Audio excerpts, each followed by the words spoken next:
My definition of greatness in the presidency is quite a high bar. You weather this extraordinarily difficult, severe nation-encumbering crisis.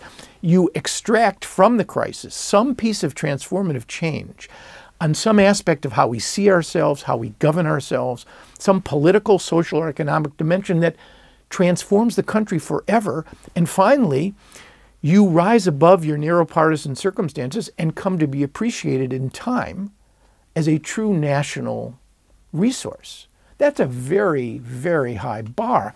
I'm not expecting or even asking any of our future presidents, or even the 12 since FDR, to fulfill that bar.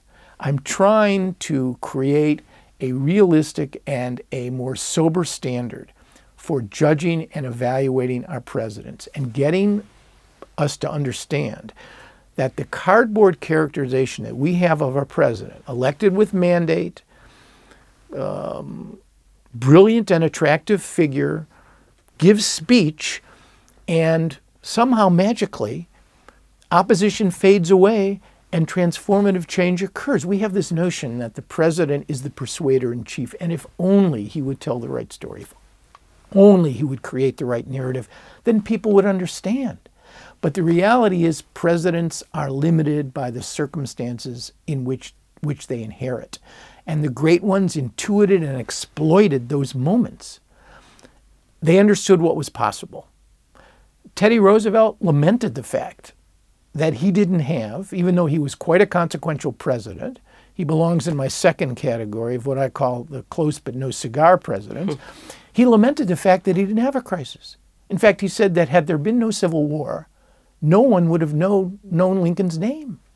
Think about it. So we have to understand that presidents, to a large degree, operate within the circumstances that they inherit. If those circumstances are ripe and replete with the prospects of change, smart presidents can intuit it and enlarge those opportunities. Lyndon Johnson, for example, inherited the trauma created by Kennedy's assassination. But the civil rights movement was brewing. And Johnson took advantage of the fact that the country was seething. He feared violence. There was violence.